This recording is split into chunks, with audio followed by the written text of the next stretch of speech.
Downcast Venezuela opposition seeks blow to Maduro via ballot box. Caracas, Reuters. Venezuela's political crisis shifted from barricades to ballots on Sunday with gubernatorial elections that could hand the demoralized opposition a major victory against President Nicolas Maduro's government.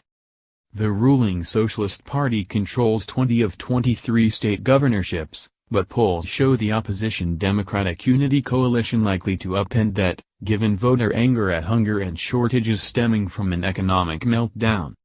Turnout seen thin by early afternoon. I used to have enough food in my house to feed my children tomorrow, but now no longer. Hunger motivates us to vote, said Zulay Acosta, voting early in southern Bolivar state.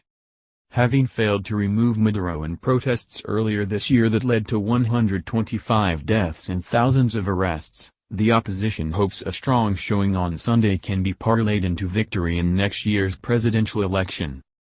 The government has, however, made liberal use of state resources in its candidates' campaigns and has appealed to Venezuelans' exhaustion with political turmoil to vote against candidates of violence. "I am voting because I want peace, not terrorism," said customs official Francois Cianchina, in the western city of Maracaibo. Sources at Venezuela's state oil company, PDVSA, said they had received phone calls pressuring them to vote. The pro-government election board has thrown up hurdles for the opposition that could have an impact on final results. Those include the relocation of 200 voting centers on security grounds, mostly away from pro-opposition areas, and a refusal to update the ballot to remove names of opposition politicians who lost in primaries, likely confusing voters. There were also technical glitches such as electrical failures, ever more common across the country, though the government said these were minimal. "The machine I was using is damaged and they said I had to wait 2 or 3 hours. I'm not going to do that," said opposition supporter Lorena Hidalgo, an architect in the western city of Punto Fijo. Additionally, numerous opposition leaders and activists, including once presidential hopefuls Enrique Capriles and Leopoldo Lopez, are barred from office or have been detained on accusations of coup plotting, corruption and other charges. Carlos Alcaraz, opposition candidate in Miranda State, said election officials were missing at some voting centers early on Sunday, leaving them shut, while their relocations had sown confusion. "This just strengthens our resolve to vote," he said. The government says Sunday's votes, from remote Amazon and Andean communities to heavily populated Caribbean coastal areas, are proof Venezuela is no dictatorship, contrary to increased global criticism this year. Officials are also casting the election as a vote against U.S. President Donald Trump, who has imposed some sanctions on Venezuela, particularly targeting Maduro's top officials for alleged rights abuses and corruption. "They have said we are a dictatorship. No.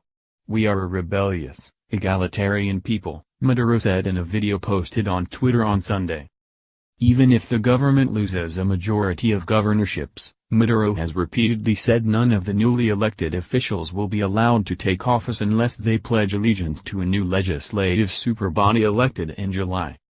The opposition boycotted that vote and refused to recognize the entirely pro-government Constituent Assembly, whose powers supersede those of all other institutions, including the opposition-controlled Congress.